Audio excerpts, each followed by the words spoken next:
Hi, this is Matt Nixon with StudioMMA.com, and today we're talking with Cyrille Diabaté, UFC fighter. Cyrille, thanks for taking the time to talk to us No today. problem. So we're in Team Quest in Temecula right now, and you're originally from France. So what brings you out to Team Quest? What kind of affiliation and background do you have here with this gym? Well, our relationship started a couple of years back, I think 4 or 5 years ago, when Dan was getting ready for Anderson Silva.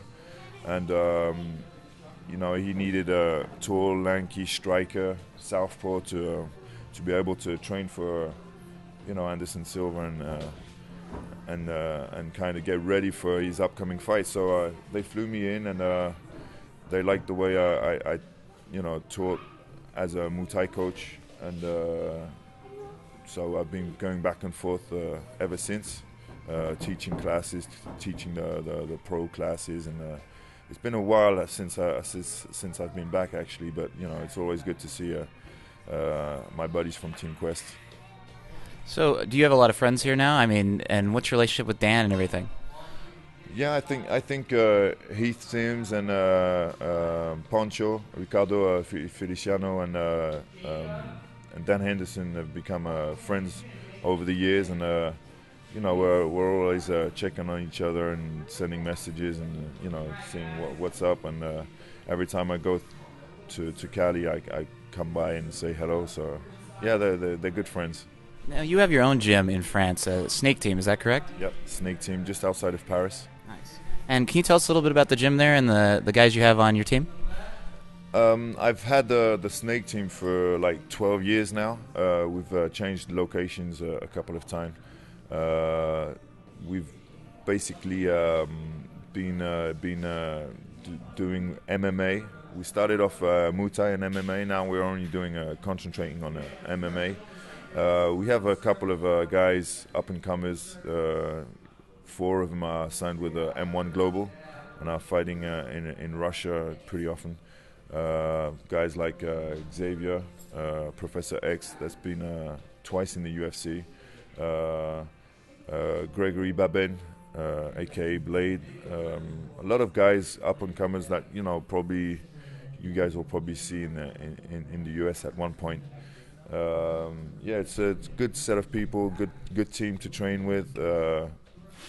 Guys are hungry, of course.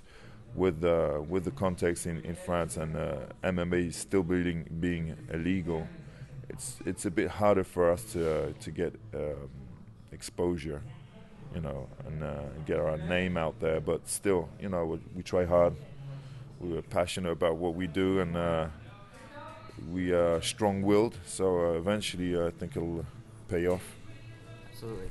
So you're going to be on the first card in Sweden with the UFC. Tell me your thoughts about being on that card. I think every time the UFC comes to Europe, in a country it's never been before, it's a big event, So all the MMA fighters are looking forward to see new talent emerge, and we'll probably see a couple of Swedish guys we've never seen before that are gonna surprise a lot of people. I think right now we're at that point in Europe where we have the talent. We just need big shows like the UFC to come and give us a chance, basically. So I'm looking forward for the first UFC Paris. I don't know where when it's going to be, but I'm pretty sure Dana and the guys from the UFC are doing what they can to make it possible. Now, you're fighting a Swedish fighter, Jörgen Krut. He's an accomplished kickboxer. Can you tell me about your opponent and how you're preparing for him? I've seen Jörgen Krut fight on the K1 shows and Muay Thai shows for quite some time now. It's always been a pleasure watching him fight. I think he's one of the more technical heavyweights out there. His Muay Thai is definitely world class. He's been a world champ a couple of times, so I'm not taking this fight lightly at all. Everybody rates my stand-up, and I think I've proved in the UFC that I'm a dangerous striker. My opponent's going to be a dangerous fighter as well, so I think it's going to be a stand-up war, but I'm pretty sure we're going to mix it up, and it's going to be a MMA fight rather than a K1 type fight. So I've been working on everything, every aspect of the MMA game. You know, my wrestling, my grappling, everything. So and I'm pretty sure he's done that too. So people are expecting a kickboxing fight. I think we're gonna give fans a MMA fight. Yeah, a moment ago you were speaking about MMA in France, and you were talking about how it's not currently legal there. How would you describe for people in the U.S. or anywhere else that have never been there, what is the kind of atmosphere like there? And not just the people outside of MMA, but the people inside MMA. How would you describe that? Well, it's politics, you know. Before MMA being legal all over the U.S., you know, you had different people that were against it. You know, in France, it's more of a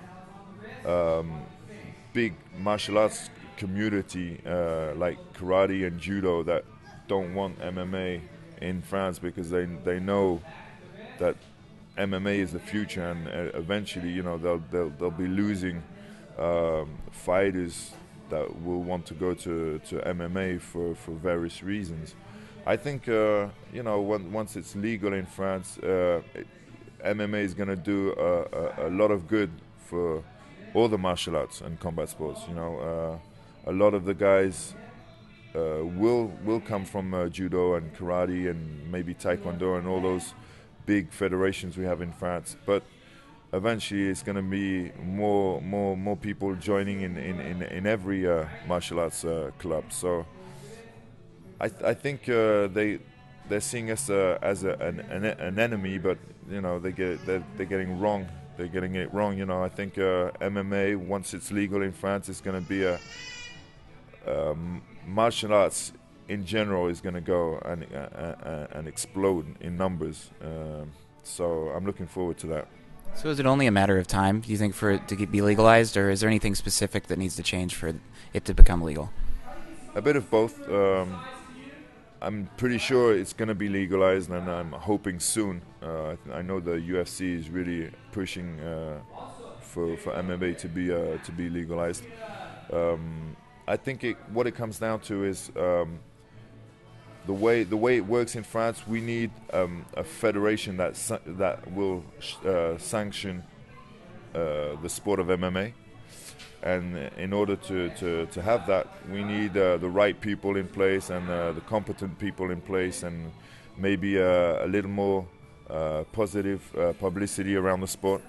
So it's only a matter of time. You know, we've had the same problems with Muay Thai in the past, and even before that, you know, kickboxing and karate and judo. So, and all those sports were legalized and have been part of the, you know, martial arts history in France for some time now. So it's only a question of time before MMA is legalized and we have the UFC in Paris. What would it mean to you to be on the first UFC card in France? Well, you know, I'm getting old. I'm looking at retiring as soon as I get a couple of nice big wins under my belt, and I know I'm a stubborn guy, and I won't do that until I actually fight in my own country. So you guys had better, you know, make that possible quickly. I don't want to be in the octagon at the age of 55. So if people want to follow you on Twitter or Facebook, how can they reach you? Pretty simple. Facebook.com/Cyrille Diabaté, my name, and on Twitter I am the Snake197. So you guys are more than welcome to join and see what's going on in the French MMA world. Absolutely. Well, Cyrille, thank you for the time. I really appreciate it. Thank you very much. And we'll be tuning in to watch your fight soon in Sweden. Okay. This is Matt Nixon signing off with StudioMMA.com.